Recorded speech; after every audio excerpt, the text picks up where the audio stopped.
Aku ki kesel banget no, mbakku ki dile-dile kayak mesti dibuka. Tiap aku berumbah-umbah, aku munggah wis terus meneh kabeh, terus meneh ngumbahi nggo tangan. Tiap diganteni dicepot meneh, terus meneh diganteni dicepot dibukai ra gelem kakoan, ra gelem memesan. Tiap temen diganteni ditinggal nang ndi sedendet wes dibukai meneh, ditinggal umbah-umbah dibukai meneh, terus unggah-unggah terus meneh.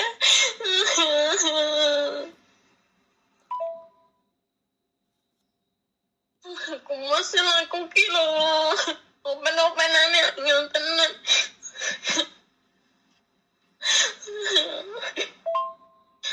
Tangane ora iso meneng tinggone kathok ngene pempes dibukai terus dibukai. Lah apa-apa terus ya kudu diubah. Tak tinggal ngumbahi nang isor aku munggah wis terus meneh kabeh. Mendino ngono kuwi to.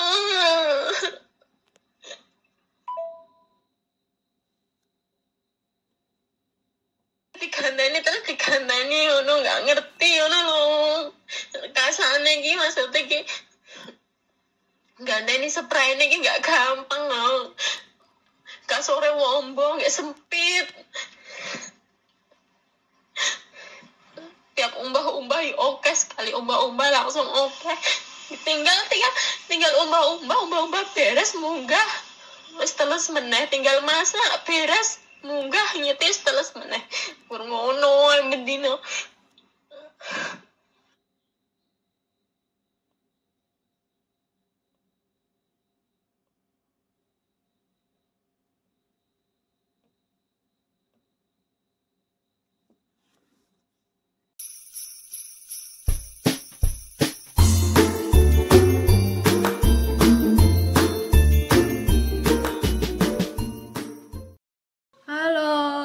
Selamat malam teman-teman. Rasul lagi mau pergi. Lagi ngurusin rambut dulu. Panas. Oke. Saya sebelum pergi mau cerita ke teman-teman ya. Kemarin lusa ada kejadian aneh, luar biasa, dan kasihan juga. Bukan saya mentertawakan loh ya. Kejadian yang tiba-tiba aneh. Jadi anak saya tuh kan jaganya ama. Terus katanya kan dia di rumah sendiri sama ama aja. Majikan tuh banyak cuman nggak tinggal serumah sama amanya, sama mbak PMI-nya. Jadi dia berdua aja sama pasien. Terus pasiennya tuh sekarang pikun. Dulunya sih nggak pikun, normal. Terus sekarang tuh tambah pikun, tambah parah, selalu teriak-teriak, selalu ngeluh gitu loh, malam kadang nggak tidur.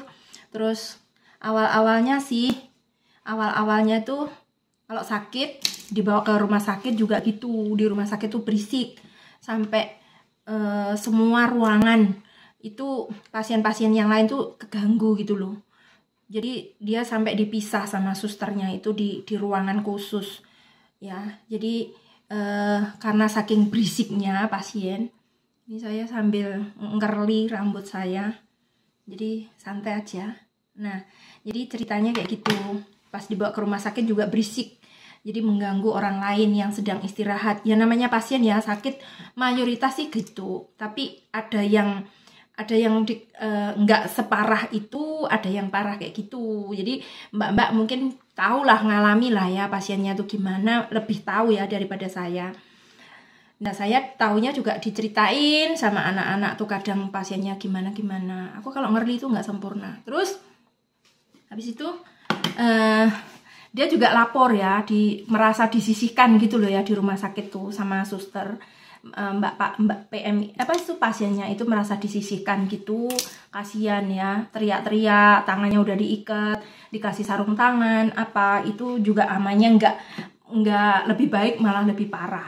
Jadi mbaknya itu pusing, selalu ngadu ke saya, ngomong ke saya, kadang nangis-nangis gitu, gimana gitu. Terus kalau saya kan suruh ngomong sama majikan, kamu telepon majikan loh, saya bilang gitu, minta majikan kasih solusi. Kalau misalnya tempatnya buat ama rawat inap itu biasanya kan kalau satu ruangan itu ada 4 pasien ya. Itu saya suruh sarankan mbaknya itu ngomong sama majikan minta kamar yang VIP yang satu ruangan atau mungkin 2 ruangan ya. Memang agak mahal sih ya, cuman kan amanya nggak mengganggu orang lain kayak gitu. Akhirnya bener, setelah saya sarankan kayak gitu, mbaknya itu ngomong sama majikan. Nah majikan bisa ya ngertiin gitu, akhirnya dipisah. Jadi pasiennya dicariin kamar yang isinya 2 pasien. Itu pun juga rame. Dia selalu dikomplain sama tetangga sebelahnya itu pasien yang lainnya katanya. Tapi masih bisa diatasi lah sama suster kayak gitu. Nah, beberapa waktu yang lalu mbaknya ini ngomong lagi setelah amanya dibawa pulang, perawatan di rumah apa itu setiap hari aku kayak gitu, teriak-teriak, marah-marah kayak gitu, nggak jelas. Terus dikasih pempes itu ya sampai dilepas-lepas, terus diganti spray basah kan, dilepas-lepas kan otomatis kencing tuh basah di kasur, diganti spray juga sama kayak gitu. Sehari tuh ganti spray bolak-balik, mbaknya kan capek ya. Terus dia sampai capek ngomong juga ke majikan, meoyong kok sebenarnya majikan ini juga harusnya lihat dari CCTV ya, karena mbaknya ini kamarnya pasien tuh dipasang CCTV, di ruang tamunya juga ada CCTV. Bahkan ini anaknya lagi telepon, saya mau tanya. Halo, selamat malam. Kamu sibuk ya? Habis mandi. Oh, apa? Sekarang udah mau nanya, mau merhatiin kamu lah. Kamu kan kapan itu telepon ke Love kan, ngomong nangis-nangis itu loh, sampean. Nah, terus sekarang gimana? Kamu udah mendingan belum sakit hatimu? Udah. Hilang. Kamu kalau udah curhat ke Love gitu udah sembuh? Udah plong. Enak kalau udah curhat sama saya? Udah. Terus amanya masih kumat-kumat kayak gitu lagi nggak? Masih. Terus kamu gimana ngatasinya? Nggak gimana. Kalau udah nggak tahan ya nangis lagi. Nangis di pojokan. Di mana aja nangisnya. Jangan nangisnya ditunjukin ke bapak ibu loh ya. Enggak. Kasihan nanti orang tua kita mikir, jangan ya. Enggak pernah. Mending sama itu, sama Lose aja. Kalau sama Lose sama agentmu kan nggak apa-apa, kita bantu kasih motivasi kamu. Saranin jangan sampai ke orang tua, kasihan ya. Enggak pernah. Jadi sekarang udah aman, udah nggak nangis lagi. Kalau misalnya kumat lagi ya, kamu misalnya pengennya nangis ya nangis aja, nggak apa-apa, karena majikan kamu nggak peduliin kamu mungkin ya. Ya mereka itu ya bukan nggak peduli ini ya, soalnya saya juga nggak pernah cerita. Soalnya mau diceritain gimana, emang neneknya kayak gitu, mau gimana gitu loh. Kan ya mau gimana gitu, diceritain juga kayaknya diceritain juga majikan kamu tuh juga nggak punya solusi, say. Nggak ada. Masih mendingan kita punya solusi. Ya nanti kalau mereka ngelihat aku nangis malah bingung. Ya. Kamu kerja digaji kok nangis ngono ya. Aku itu udah capekku dari awal di rumah sakit, dari awal sebelum ke rumah sakit sampai itu udah nahan. Jadi dari rumah sakit tuh udah nahan-nahan, udah capek gitu ya. Terus gimana? Ya jadi kayak gitu. Ya sekarang ya udah, tapi ya tiap hari masih kayak gitu, tapi ya belum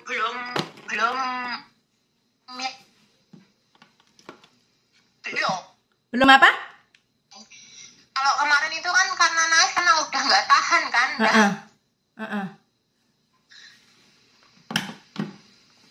Terus sekarang kemarin udah nangis, ya udah sekarang mau neneknya tiap hari hari kayak gitu ya udah.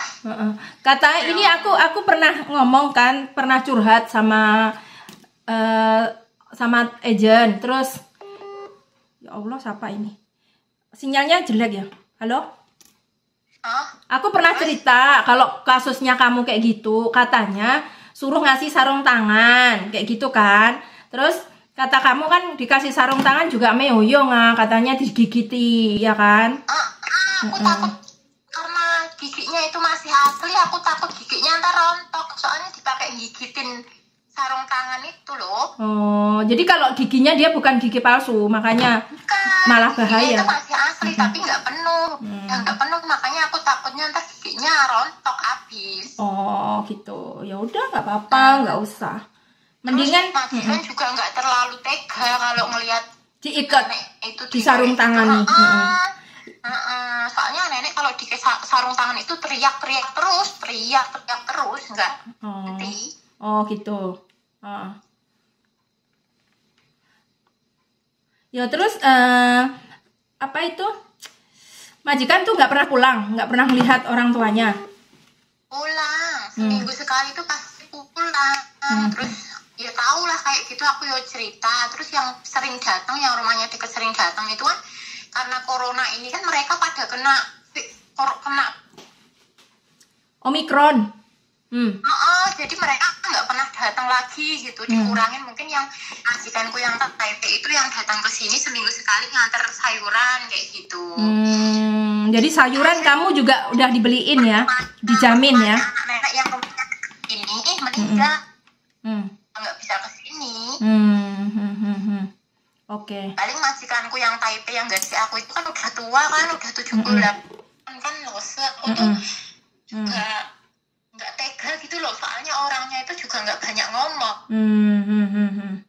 Dia juga pasrahin ke aku gitu.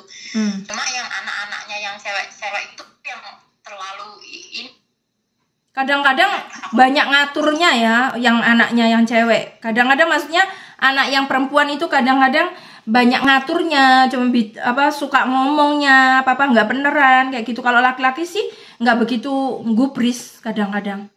Yang penting udah diserahkan sama. Ada apa nak? Jadi kalau namanya ketemu sama perempuan kayak gitu kan lebih perempuan gitu lebih banyak nuntut biasanya majikan cewek. Kalau majikan cowok kan merasa kamu udah saya gaji, tanggung jawab kamu, ya udah saya serahkan ke kamu gimana cara ngerawatnya pasien, gimana ngerawat orang tua saya. Mungkin kalau majikan laki-laki kayak gitu.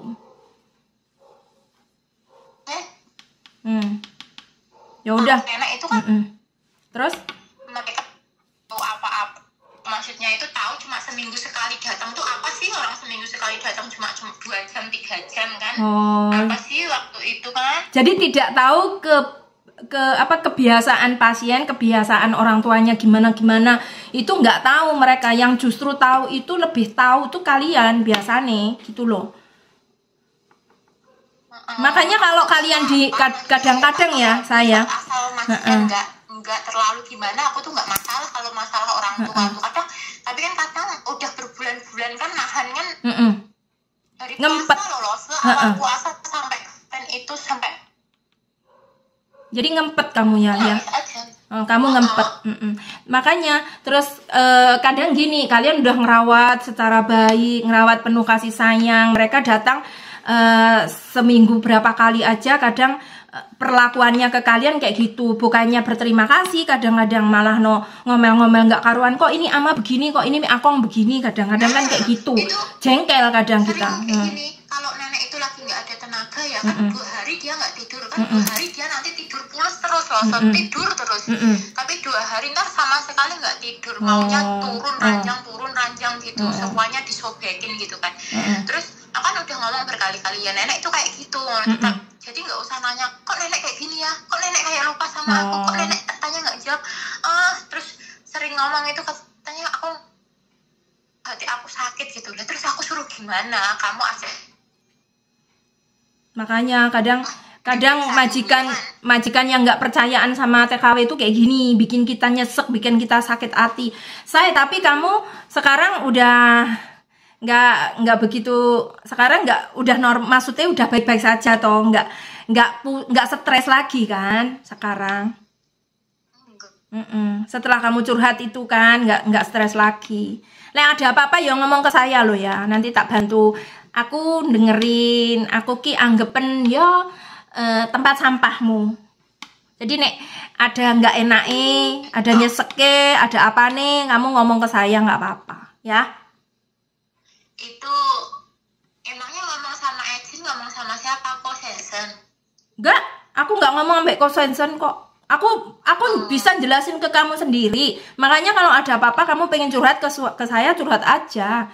Makanya waktu kamu kayak gitu, pas nangis-nangis itu kan saya udah ngomong, minta nomor majikanmu biar aku telepon sendiri gitu loh, biar majikan kamu tuh biar mendengarkan cerita dari saya dengarnya juga dari kamu, jadi sedikit tidak majikan tuh bisa ngertiin. Tapi kan kamu katanya nggak usah. Ya udah. Saya itu pernah sambil jemur baju itu nangis ya, bukannya apa ya, kadang udah nyesek aja orang dari rumah sakit itu yang bener-bener udah kelimpungan lah. Saya sendiri namanya kan udah nggak boleh kemana-mana kan, cuma di rumah sakit, mana neneknya di rumah sakit juga nggak bisa diajak kompromi gitu loh. Makanya pokoknya situasinya itu susah loh sampai aku di rumah sakit aja sebenarnya pengen telepon Lose itu udah nggak ada waktu gitu, nggak sama sekali. Kalau ada waktu aku mending tidur gitu, karena selama di rumah sakit pun juga nggak tidur. Jadi kamu mau nelpon saya pun nggak ada waktu sedikit kamu buat istirahat, bagus lah. Jadi sampai mereka aja yang keluarga yang waktu pergi ke rumah sakit yang pertama kali, yang dulu aku pernah marah gara-gara 5 orang 6 orang itu telepon setiap hari itu, ya kan? Ya, itu betul. Yang di rumah sakit yang kedua ini nggak berani loh kayak gitu, tau nggak? Kalau nggak saya yang telepon, apa cuma majikan saya telepon saya itu nggak ada yang tiap hari nelpon saya. Jadi kamu marah waktu marah itu juga ada hikmahnya. Jadi biar majikan nggak semena-mena sama kamu asal komplain. Tidak ada penanganan dari mereka, justru bikin ribet, nggak bisa kasih solusi, nggak bisa kasih seakan-akan menyusahkan kamu, ngerepotin kamu. Jadi mending kamu atasi sendiri kayak gitu. Iya, yang di rumah sakit kedua ini mereka kayaknya udah ngerasa gitu loh, udah tahu kayaknya loh ya. Sendiri nggak berkali-kali, nggak yang berkali-kali terus telepon. Ya udah, Dek, kamu sekarang baik-baik saja. Harapannya Lose, kamu jaga kesehatan juga, dijaga hatinya, dijaga moodnya, berdoa selalu ya, kerja baik-baik ya. Ya. Ya wes gitu aja ya. Tapi banyak nggak sih Lose yang moodnya kayak saya tuh gampang banget? Banyak. Walaupun gini loh, kadang namanya kerja ya, memang pekerjaan ini kan resikonya masing-masing. Tapi kalau udah ya kayak gitu nangis, jadi kan solusinya beda-beda. Ada aku harus nangis, ada aku harus curhat ke Lose, ada aku pengen meluapkan emosiku, amarahku dengan siapa, itu juga ada. Tapi kebanyakan mereka kalau udah ngomong sama saya ya toh itu udah, karena aku tuh bisa mendengarkan dari A sampai Z. Keluhanmu ki apa, tak suruh ngomong dulu, nanti kalau udah selesai kamu udah diem saya baru mulai ngasih jawaban kayak gitu. Jadi aku tuh dengerin dulu kayak gitu. Sebenarnya kalau masalahnya bukan majikan itu lebih enak kok. Kalau orang tua, karena kan kita memahami ya orang tuanya kayak gitu. Ya karena kamu udah memahami 24 jam sama orang tua tahun-tahunan, masa nggak ngerti kan, kebiasaan ya itu aja kayak gitu. Asal bukan masalah sama majikan mah, kalau masalah sama pasien itu masih bisa ngatasi, bisa ngendel. Oke. Jadi masing-masing orang juga beda, saya cara penanganannya, cara ngasih ketenangan itu juga beda-beda. Ya udah, yang penting Lause memperhatikan kamu ini, karena kamu seminggu yang lalu tuh ngomong ke saya sampai nangis-nangis gitu, nggak tega. Ya makanya aku sekarang ada waktu telepon kamu gitu loh. Ya wes, nggak ada apa-apa ya. Oke? Oh, sweet. Oke. Baik-baik kerja, sebentar lagi udah mau finish. Oke? Makasih ya, sama-sama. Bye-bye. Bye-bye. Nanti akan saya sertakan videonya tentang mbaknya yang seminggu yang lalu itu curhatnya gimana.